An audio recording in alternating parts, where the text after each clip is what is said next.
ये समझते हैं आवेश उत्पन्न करने की विधियां, यानी कि चार्ज प्रोडक्शन की मेथड्स कौन कौन सी हैं उनको अपन समझते हैं। तो पहली मेथड है चार्जिंग बाय फ्रिक्शन, यानी घिसने की वजह से किसी बॉडी में चार्ज का प्रोड्यूस हो जाना। तो वो वही मेथड है जब दो बॉडीज को आपस में फ्रिक्शन किया जाएगा, यानी आपस में घिसा जाएगा, तो एक बॉडी से इलेक्ट्रॉन निकल के दूसरी बॉडी के पास जाएगा, तो उसके पास इलेक्ट्रॉनों की संख्या प्रोटॉनों की संख्या से ज्यादा हो जाएगी, इसलिए वो ऋणात्मक आवेश उत्पन्न कर लेगा। और जिसके पास से इलेक्ट्रॉन निकल के गया है, मान लो इससे इलेक्ट्रॉन निकल के इसके पास गया, तो इस पर प्रोटॉनों की संख्या, number of protons more than number of electrons, प्रोटॉनों की संख्या ज्यादा हो जाएगी इलेक्ट्रॉनों की संख्या से। तो प्रोटॉन कौन सा चार्ज रखते हैं? प्लस, तो इस पर आ जाएगा धनावेश, ठीक है, पॉजिटिव चार्ज। ओके, तो ये हो गया चार्जिंग थ्रू फ्रिक्शन, यानी घर्षण द्वारा आवेशन। फिर दूसरी मेथड है चार्जिंग बाय द कंडक्शन। अब ये दूसरी भी हो सकती है, तीसरी भी, एनसीईआरटी में ऑर्डर आगे पीछे होगा। तो ये क्या है? जैसे मान लो इसमें एक एनसीईआरटी में आपको एक ऐसा फ्लास्क दिया होगा, ठीक है, ट्रांसपेरेंट, जिसमें यहां पर कॉर्क लगा हुआ है और यहां से एक कंडक्टिंग प्लेट आई है, प्लेट, ठीक है, मतलब छड़ टाइप में रॉड, और उस रॉड में एक चार्ज बॉडी को टच करवाना है। ये वाली बॉडी पॉजिटिव चार्ज है, तो जब ये इसको टच करेगी, ठीक है, जब ये इसको टच करेगी, अब इसमें लगी हुई है नीचे गोल्ड फॉइल, तो ऐसी लगी हुई है गोल्ड फॉइल, ठीक है, ऐसी सीधी। और जब जैसे ही ये टच हो जाएगा तो क्या केस होगा वो देखेंगे आप। ये जो छड़ है, इस छड़ में जैसे ही हमने पॉजिटिव चार्ज बॉडी को टच करवाया, मतलब स्पर्श करवाया, तो यहां पर ये जो खाली, इसको कर देता हूं मैं, ये जो पॉजिटिव चार्ज है किससे टच हुआ बताओ? चालक से, पॉजिटिव रॉड से टच हुआ। अब पॉजिटिव रॉड क्या है? कंडक्टर, मतलब चालक, तो उसमें आवेश चल सकता है, ठीक है, स्पेस होता है इसमें, है ना, फ्री स्पेस। तो वो चार्ज चलते हुए आया, और इन जो गोल्ड फॉइल थी, तो उनमें जो है ना, जैसे ही वो चार्ज आया, ऐसे मान लो ये मैंने ऐसे कर दी, प्लस प्लस प्लस, तो वो पीछे हट गई दोनों एक दूसरे से, मतलब रिपेल होने लगी, ये इधर को चली गई और ये इधर को चली गई। तो रीजन क्या है? मतलब कैसे पता चला? ये अभी नीचे ऐसी थी, जैसे ही इसको टच करवाया तो क्या हुआ? ये पूरा चार्ज बहते हुए क्यों बहा? अगर ये प्लास्टिक की रॉड होती तो ये चार्ज यहीं रुक जाता, नहीं जाता। ये कंडक्टिंग रॉड है, सपोज दैट एल्यूमिनियम, कॉपर, कोई बात नहीं, कोई बात, चल देख। तो एल्यूमिनियम कॉपर की क्या होगी? चार्ज को लेकर आएगी, और ये गोल्ड फॉइल भी कैसी है? कंडक्टिंग मटेरियल है। तो इन गोल्ड फॉइल में चार्ज इधर भी प्लस चला गया, इधर भी प्लस चला गया, और ये दोनों एक दूसरे को रिपेल कर देंगे, ऐसी हो जाएंगे। तो समझ जाएंगे कि चार्ज यहां से आके यहां आ गया, बह गया चार्ज। इनको चार्ज करना था ना, तो यहां से चार्ज बहते हुए आया, मतलब कंडक्टिंग मटेरियल के थ्रू कंडक्शन होके आया है, इसलिए इसको बोला चालन, चालन द्वारा आवेशन, ठीक है। मान लो दो बॉडी ऐसी मटेरियल है, एक बॉडी पर पॉजिटिव चार्ज है, दूसरी बॉडी को हमने इससे कनेक्ट कर दिया किसी वायर के थ्रू, ठीक है, इधर देख ले, बाद में हंस लेना, पिटोगे बेटा दोनों। तो मान लो दो ऐसी बॉडी है, ए और बी, इस पर कुछ चार्ज है, सपोज दैट +10 क्यूब चार्ज है, 10 कूलम चार्ज, ठीक है। अब इसको हमने किसी तार से कनेक्ट कर दिया, तार कैसा है? चालक, कॉपर, एल्यूमिनियम, समथिंग। तो ये बॉडी से इस बॉडी तक चार्ज तब तक ट्रांसफर होता रहेगा जब तक कि इन दोनों में बराबर चार्ज ना हो जाए, ठीक है। तो ए और बी, इसमें भी +5 कूलम और इसमें भी +5 कूलम, ठीक है।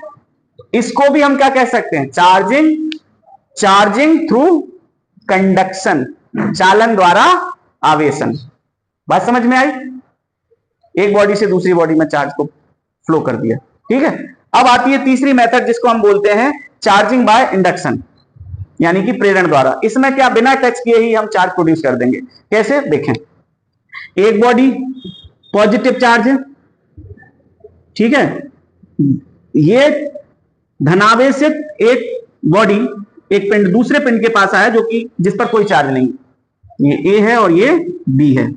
अब क्या किया, आप जानते हैं कि हर एक पदार्थ, मैटर, मटेरियल एटम से मिलकर बना, तो इसके पास न्यूक्लियस में कौन होगा, नाभिकों में प्रोटॉन, और चक्कर लगा रहे होंगे इलेक्ट्रॉन। तो ये क्या करेगा, ये प्रोटॉनों को खींचेगा, यानी न्यूक्लियस को अपनी ओर खींचेगा। तो सारे जो इधर पास वाले होंगे उनका न्यूक्लियस एक साइड और नेगेटिव एक साइड, मतलब ऐसा कुछ हो जाएगा। तो ऐसा ही ये भी हो जाएगा, और ऐसे ही सारे जो है ना एटम अपनी कंडीशन ऐसे बना लेंगे। ऐसा इधर वाले भी ऐसे, प्लस सॉरी उल्टा, प्लस वाला उल्टा उल्टा कर दी, सॉरी, माइनस वाला पास में आ जाएगा क्योंकि माइनस वाले को अट्रैक्ट करेगा। तो मतलब इलेक्ट्रॉन सारे एक साइड हो गए, ठीक है, और प्रोटॉन इस साइड हो गए। अब देखना क्या होगा, इधर माइनस, इस प्लस की वजह से इसका माइनस इधर और प्लस दूसरी side, minus plus minus plus, ऐसे यहां minus plus minus plus minus plus.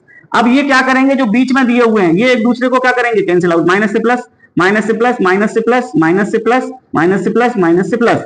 अब बताइए इस वाले एंड पर, पास वाले एंड पर इसके कौन सा चार्ज होगा, और दूर वाले एंड पर, फारेस्ट एंड पर।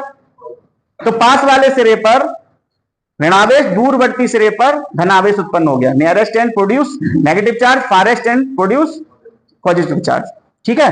अब क्या हुआ, हमें इस पर जैसे ही हम इसको हटाएंगे, ये आया तभी तो इधर खींचे इलेक्ट्रॉन, जब ये हटेगा तो क्या गारंटी है कि ये आपस में मिलकर वापस न्यूट्रल नहीं हो जाएंगे।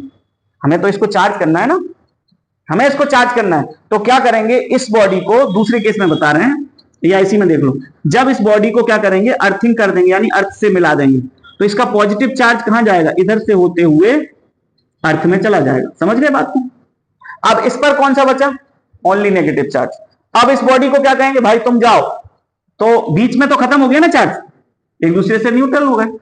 अब इसने कहा कि मेरा काम हो गया, ठीक है मैं जाता हूं, मैंने तुझे गुटखा खाना सिखा दिया, अब तू लेके आ पैसे, ठीक है। तो जैसे ही ये गया, अब इसमें क्या होगा, जो पास इससे खिंच रहे थे वो इलेक्ट्रॉन क्या होंगे, वो नेगेटिव चार्ज क्या होगा, पूरी बॉडी में इक्वली डिस्ट्रीब्यूट हो जाएगा। तो ये बी नंबर की बॉडी नेगेटिव चार्ज हो गई, यानी कि इस पर ऋणावेश आ गया। आया समझ में, पहले आया, गुटखा खिलाया, संगत करवाई, संगत मतलब प्रेरणा दी, इंडक्शन, और पास में खींच लिया किसको, नेगेटिव को। क्यों खींचा, क्योंकि खुद कौन था, तो नेगेटिव सब इस साइड आ गए, अट्रैक्शन। और प्लस वाले धक्का, प्लस वालों को धक्का मारा तो वो उधर खिसक गए बेचारे।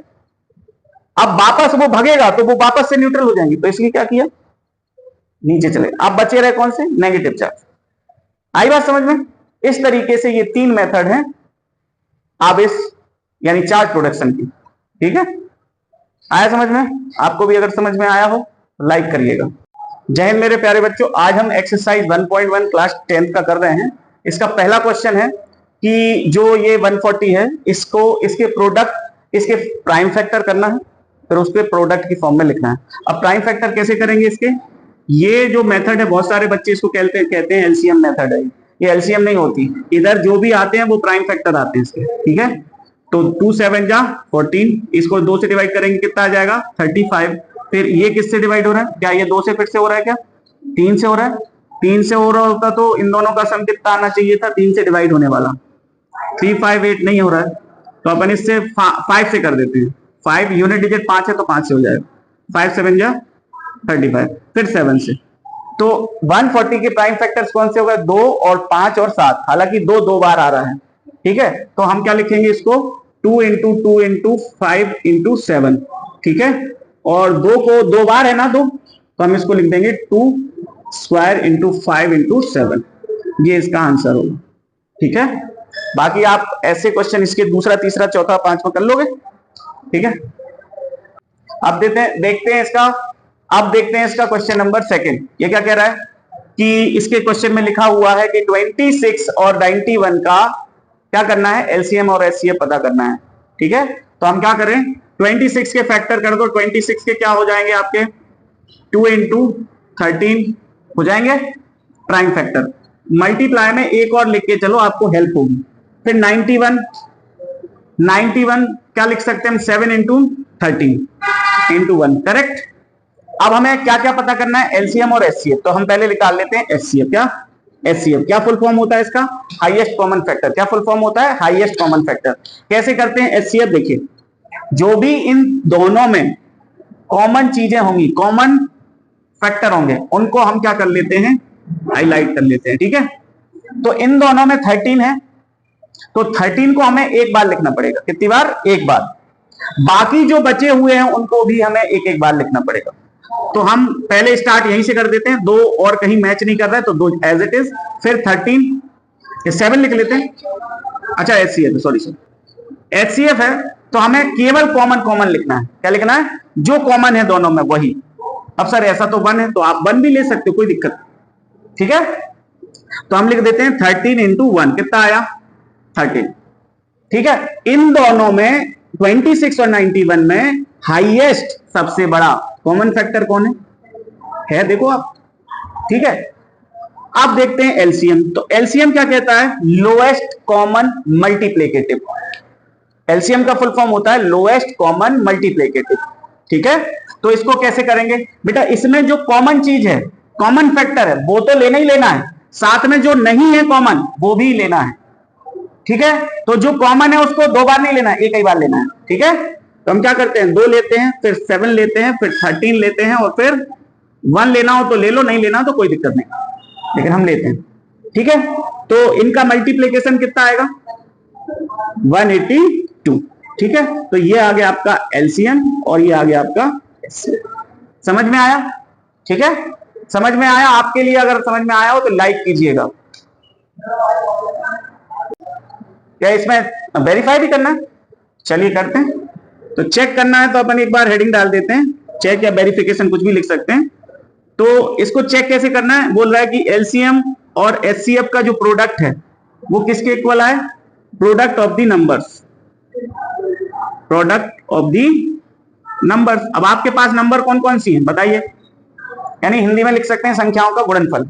कौन कौन सी नंबर है, 26 एंड 91, तो वो यहां आ जाएंगी प्रोडक्ट की फॉर्म में। और यहां एलसीएम की जगह कितना 182 और एचसीएफ की जगह कितना 13 और प्रोडक्ट ऑफ दी नंबर्स की जगह कितना आ जाएगा 26 एंड 91। तो इन दोनों का प्रोडक्ट कितना आएगा, इन दोनों का प्रोडक्ट कितना आएगा करके देख लो। 13 दूनी 26 हासिल 2, 13 8 104 और 2 106 हासिल 10, 13 एकम 13 और 10 23। ठीक है, इसका भी यही आएगा 2366। एलएचएस इक्वल टू हो गया वेरीफाई। ठीक है, तो ऐसे वेरीफाई करना, समझ गए। एलसीएम निकालना है दोनों नंबर्स का, एचसीएफ निकालना है दोनों का। ठीक है, एचसीएफ निकालना है और एलसीएम निकालना है, फिर उनको चेक करने के लिए अपने लिए ये आपको एक स्टेटमेंट या फॉर्मूला रखना। समझ में आया, आया समझ में बेटा, नोट कर लो। तो भैया अब इनमें से जितने भी क्वेश्चन आपको छोड़े गए हैं वो आपको करना है, उनमें से जो भी नहीं आता आप कमेंट बॉक्स में कमेंट कर दीजिए, आपको उसका सॉल्यूशन मिलेगा।